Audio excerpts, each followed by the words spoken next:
Imagine standing on the biggest stage in the world with millions of people watching. You think you're about to witness a moment of unity, but instead, you get a performance that makes half the country turn off their TVs. This is exactly what happened at the Super Bowl, and the way the media is talking about it compared to how regular people actually feel is like living in two different worlds. Coco Jones stepped out on that field in San Francisco looking like a superstar. She's talented, there's no doubt about that. Her voice is powerful, and on the surface, everything looked perfect. The news reports immediately started flooding the internet saying fans were stunned and speechless by her incredible rendition of the song. They made it sound like every single person in the stadium and at home was in tears of joy. But if you actually look at what people are saying when they aren't being watched by a camera, the story is completely different. The song she sang is called Lift Every Voice and Sing, which many people call the Black National Anthem. And that right there is the problem. For a lot of people sitting on their couches waiting for a football game, this didn't feel like a beautiful tradition. It felt like a punch in the face. People are asking a very simple question. Since when does one country need two different anthems?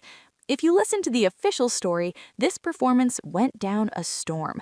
But if you actually talk to the fans, words like disgusted and racist keep coming up.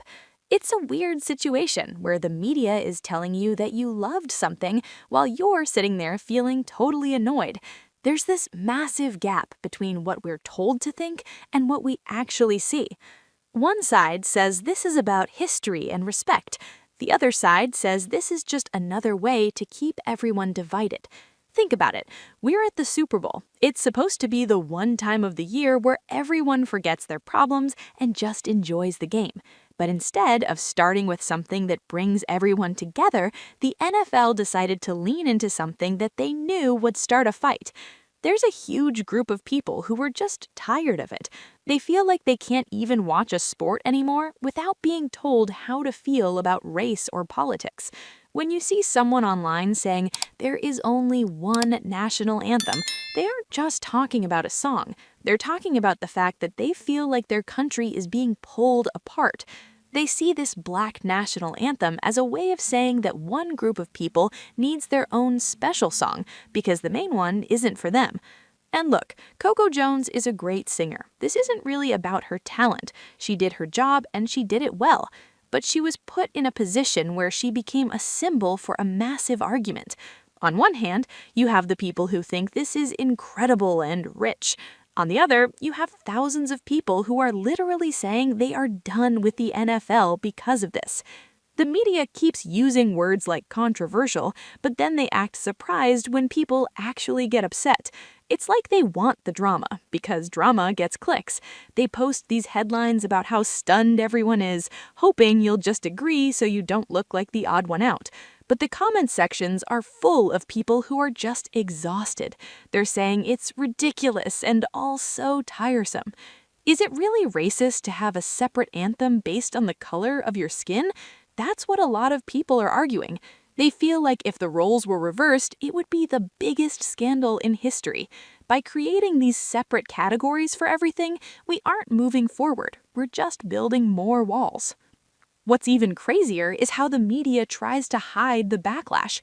They'll show 3 nice tweets from random accounts and act like that's the voice of the people. Meanwhile, if you actually look at the actual engagement, the disliked and disgusted crowd is way bigger. It's a total illusion. They want us to believe that we're the only ones who feel weird about this, but in reality, almost everyone is thinking the same thing. At the end of the day, people just want to be one. They don't want a this anthem and a that anthem. They want the Star-Spangled Banner and a kickoff. That's it. Every time a league tries to be brave by doing something like this, they just end up making more people walk away. It's not about being against a song or a singer. It's about being against the idea that we have to be different. The more we try to highlight our differences at a football game, the less we remember what we have in common. People are stunned, all right, but not for the reasons the news is telling you. They're stunned that this is still happening and that we're still pretending it's helping. The truth is, most people are just waiting for the day when we can all just stand up for one song together and then get to the game. Until then, these performances are just going to keep causing fights that nobody actually wants to have. It's just weird, it's divisive, and honestly, it's getting really old.